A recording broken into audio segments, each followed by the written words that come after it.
SaveStations belong everywhere, and they house life-saving defibrillators which provide us with the power to save a life. Another great save brought to you by SaveStation, committed to saving more lives by increasing access, awareness, and education on these amazing life-saving devices.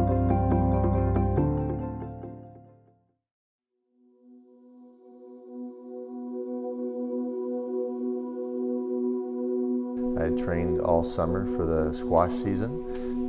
My youngest of 5 is in grade 9, so I figured he's going to be pretty busy with his own sport, so I thought I'd get back into competitive squash.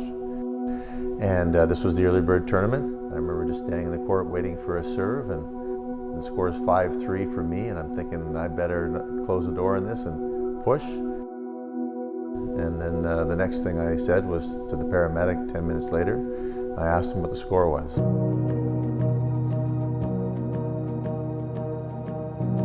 I'm the tournament director, and I was sitting at the desk recording some scores.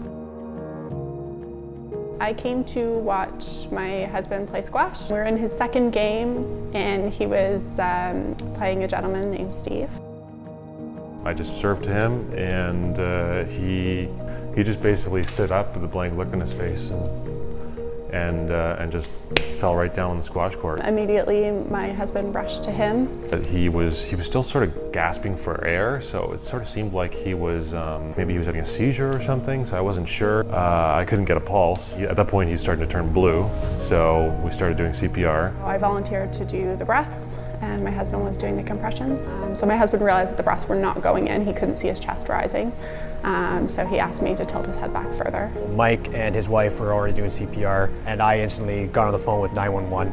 And when I was on the phone, the AED device was brought over. The machine analyzed. At that point, I guess I expected it to say, oh, he's just, normal heart rate, just you guys just stop what you're doing, and he's just gonna wake up in a few minutes. But and then it said shock recommended. When it said shock advised, that was kind of when it was, it kind of really hit you. You're like, something serious is going on here. And that was when I was like, wow, this guy's here on the squash court and he's dying in front of me. The machine shocking him, you kind of realize the gravity and what you're doing.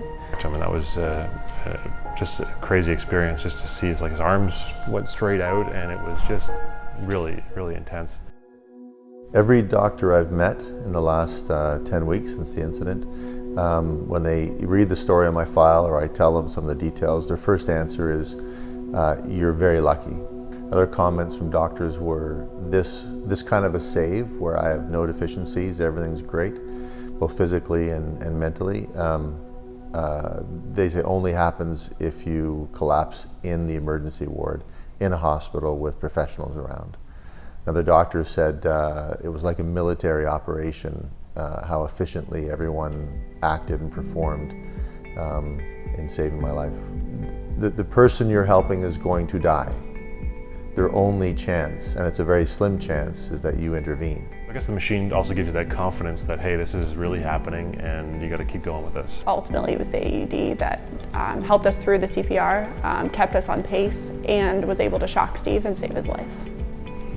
I would say that if you want to protect your employees and anybody off the street, I would invest in one. Community saves are rare because there's not enough AED machines around. Once an AED machine is introduced in that first 10 minutes, the chances of a save go up enormously.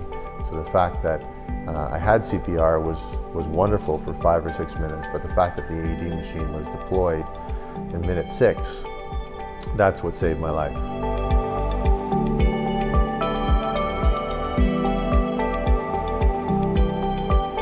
People ask me if my outlook has changed, and kind of oddly, I just want to get back to work. I want to get back to playing squash. Just life as normal would be good.